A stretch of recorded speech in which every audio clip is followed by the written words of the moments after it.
Aquarius, you are up for the October Love Energy reading.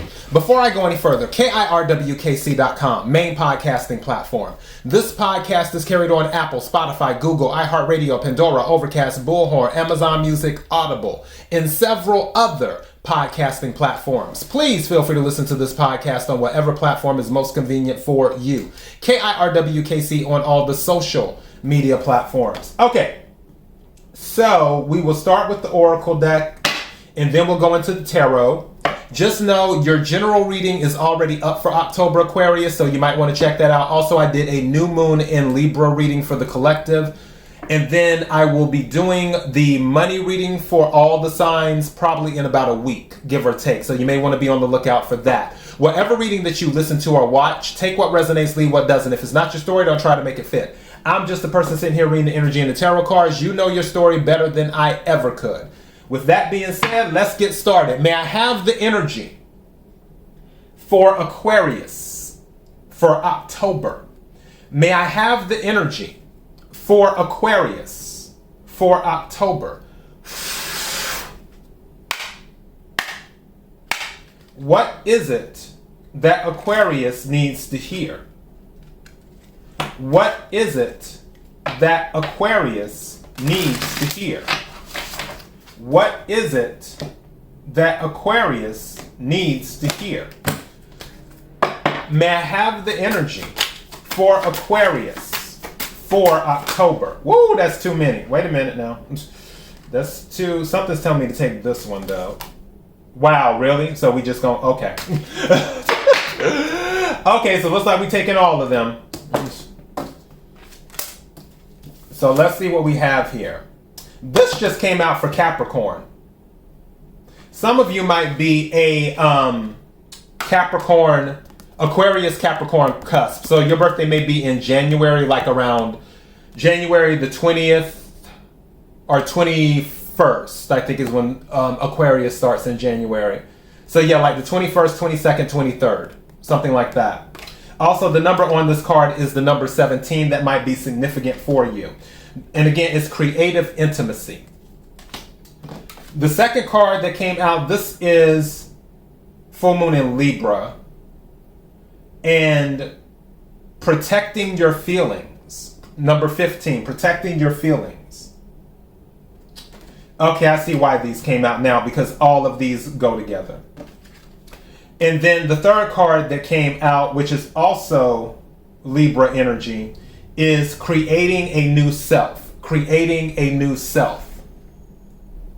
All right, so for creative intimacy, that is about being open to what love can bring you and not limiting yourself when it comes to dealing with someone. Don't put people in a box and don't let people put you in a box. Love is unlimited. It's unlimited territory to mine. And for some of you, I feel that you may give up too quickly.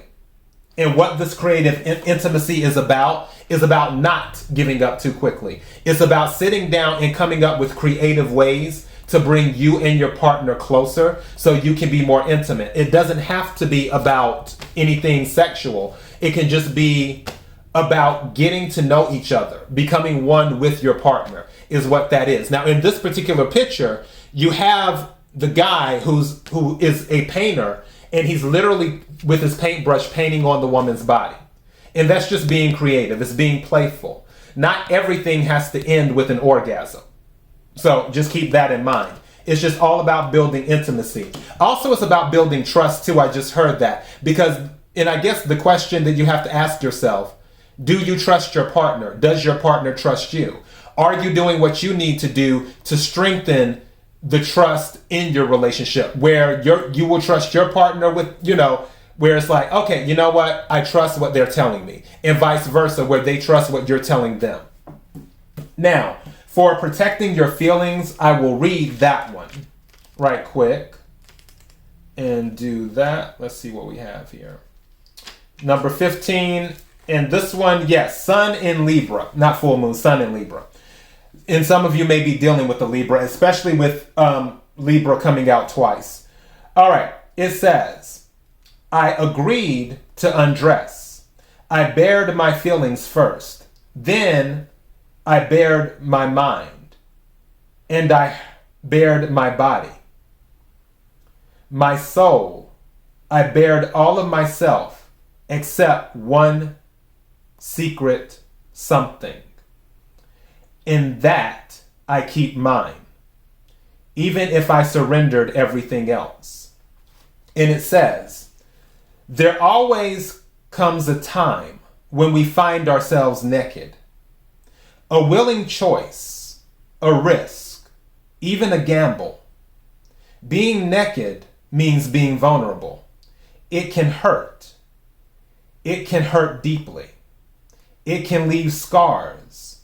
But what if we never showed ourselves without our costume or our mask? The body would become a fortress, pure and unconquered, and in the end, devoid of life, so that under the costume and behind the mask, there may actually be nothing. There is a chance, however, when to get naked, how to get naked, how fast, and how profoundly. Protect yourself, but savor the feelings of opening up. Let others accept you at the pace you are comfortable with. So in other words, don't let people rush you. Don't let people rush you. If you're not ready to give information, you don't have to. Again, we all have free will. People can ask. It doesn't mean we have to answer. So yeah, in relationships, if someone wants you to move faster than you're ready to move, then you can stand your ground and be like, hey, I'm not ready to bear my all just yet. I'm not ready for you to see all of me just yet. I want to feed it to you a little bit at a time. And that's totally fine. Now, you don't want to be in the energy of, oh, I can't tell you anything, but then I want you to tell me everything. Because that's not true reciprocity. So don't expect of others what you aren't willing to give. So if someone asks you something and you don't want to tell them, that's fine. That is your right. But you can't turn around and ask that same exact question to them, and then they don't tell you, and then you get upset about it, and vice versa. They can't be like, oh, I'm not telling Aquarius that. But then they turn around and ask you the exact same question, and you don't answer it. And then they're like, well, why aren't you answering the question? So yeah, there has to be reciprocity, is what there has to be. Now, for this other card, number 25, creating a new self. And it says, and this is Lilith in Libra. First part says, I was once the person in front of the mirror, and I will be the person in the mirror. I will shed my shadow like a used skin, and I will surge into a light of my own making. If there is an inner self, it means there must also be an outer self. As there are times and situations when one needs to shed the mask and the clothes, there are times to wear them anew. Not the old mask, perhaps, but mask of new purpose and greater will. Mask of power, mask of choice, mask of resourceful independence, mask of beauty. The appearance leads the way, and the substance follows. Like a gesture can show an intent, and a decision can open a road. If you want to be what you are, the transformation acts from inner to outer. But if you want to change, the transformation must act from outer to inner. Wow. So on this, with creating a new self, if you want to change something about yourself, some people say change, we start with the inside and then it'll eventually change the outside. This one is saying something different. And again, we all have free will. You have to do what works best for you and what resonates with you. For some of you, this is saying, hey, start with the outside and then the inside will follow. It's almost like, you know how some people say, if you go to work, wear a suit. There were some companies that I worked at where for them, it was a requirement to wear a suit or to wear business attire. And their thing is that you feel how you dress. And if you're wearing a suit, you will feel more businesslike. You'll have more self-esteem because you're presentable. You're more of, I guess, the executive in that type of energy. And I can see that where if someone dresses a certain way and they're like, hey, you know what? Let me dress up a little. Because, you know, if you're wearing Dolce & Gabbana, it's kind of different from wearing Target, if you know what I'm saying.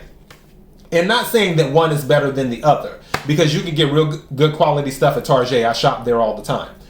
The point is that still, when you have on Dolce & Gabbana, you're going to feel a little bit different. When you wear Versace, when you wear Ferragamo, when you wear Saint Laurent, all of those, you're going to feel a little bit different versus wearing Target. So that's what this is talking about. It's like, you know what? Do something nice, like get your nails done. Start doing your hair a certain way, or make sure your hair is always done. Maybe you don't always get your hair done as much because you don't feel like dealing with the hassle, or you don't want to invest in that money in that because you'd rather put money in other places. However, this is saying that if you change your outside, then more than likely other things will follow. I feel like some people might have self-esteem issues, and that's why this card came out, is to work with self-esteem issues. Again, take what resonates, leave what doesn't. But this is saying creating a new self.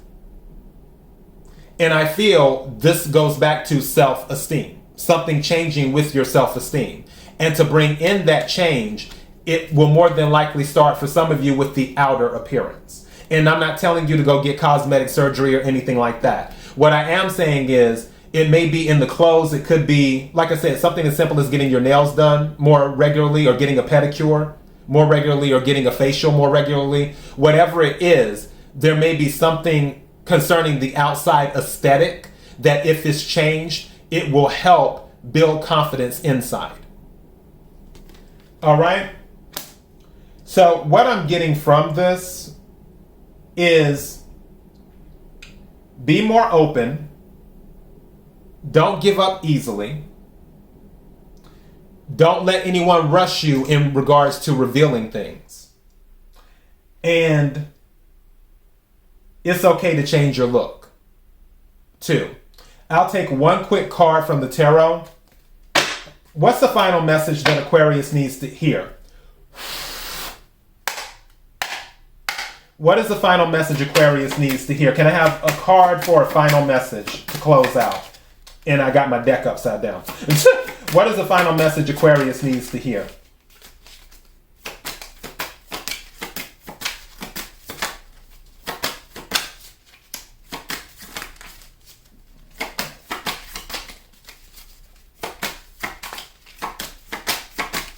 Thank you. Okay, 2 cards. What is this? Now that matches the energy. That matches the energy. So you got the Queen of Candles, which is the Queen of Wands, and the Four of Pentacles, which is 4 roses in this. So, and 4 of Pentacles can deal with holding back. So with the Queen of Wands, it can be about being the center of attention, but also it can be about being very magnetizing and having a very strong, self-confident attitude. I really feel some of you are about to change your look. Especially with this Queen of Wands energy, definitely matches this with creating a new self. That is Queen of Wands energy. And it doesn't matter if you're male or female. So, yeah. You're going to take it slow with whoever you deal with. You're open to something solid, because also Four of Pentacles, which is Earth energy, is about having a solid foundation. You're open to it. You're just not going to let anyone rush you. All right? And that is your message. KIRWKC.com, main podcasting platform. This podcast is carried on Apple, Spotify, Google, iHeartRadio, Pandora, Overcast, Bullhorn, Amazon Music, Audible, and several other podcasting platforms. Please feel free to listen to this podcast on whatever platform is most convenient for you. KIRWKC on all the social media platforms. Till next time, be blessed.